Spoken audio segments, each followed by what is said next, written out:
He also opens with the typical Jewish greeting. He's going to combine the two because he's writing to a mixed church. Grace to you and peace.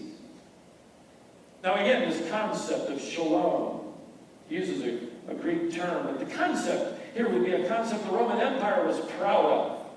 You talk about peace, you talk about the Roman Empire. They thought they'd invented it. From 30 BC to 250 AD, the Romans would boast that its emperors were the saviors of the world, the descendants of the gods, and that they had brought peace to earth. In fact, just 6 years before Paul writes this letter to the Philippians, a Roman statesman by the name of Seneca coined this Latin term, Pax Romana, the peace of Rome, Rome's peace. We came up with it, we distribute it, we own it. But the emperor's peace, if you study the empire, came at a steep price for those who supposedly enjoyed it. Political oppression, religious crackdowns, suffocating taxation, widespread slavery was all a part of Rome's version of peace. And people paid dearly for it. But here's the gospel. The peace that comes from Jesus Christ was paid for by Jesus Christ. He's the one who paid the price. He's the one who died. His grace pays for our peace. You see, the order of terms in this text is not coincidental.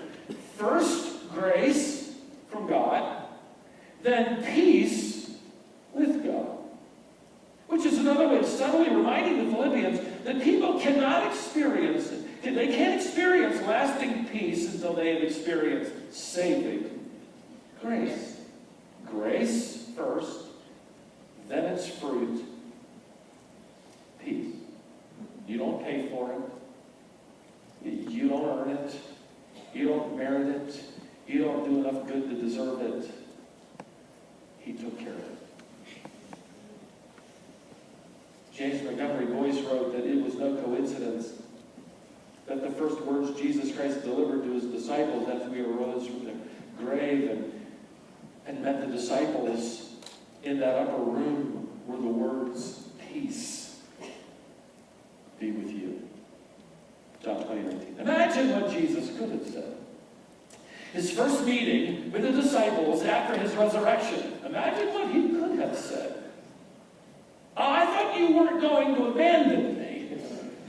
Well, what happened to you? You didn't even help bury me. I poured 3 years of my life into you. Talk about ingratitude. And then what about your faith? Where's Peter? He didn't even make it through the first night without rejecting even knowledge of me. Didn't you guys hear anything I said to you? Can you imagine that first encounter with Jesus? Could have said to these guilty, defeated disciples, and yet he appears and says this word, peace. How could he say that? Because he just bought it. The word Jesus used is a derivative of the word, in fact, it would bring to the minds of every citizen of Rome reading this letter an event in history, and the lyrics of this particular word were as famous to that world then as the lyrics of Amazing Grace are famous to us today. It tracks back to this famous battle called the Battle of Marathon, where Greece crushed Persia. At the end of that victorious battle, Phidippides, the champion runner, threw down his shield, and he raced toward Athens to deliver the good news of victory, and he burst through the gates of the Acropolis where all the citizens had gathered in anticipation and mixed with fear, and he shouted this same word Jesus said, peace. It has the nuance of rejoicing in the fact that peace has been won by means of victory. That's the idea. You can wittingly paraphrase it and expand it to mean, rejoice, we have conquered, peace is ours.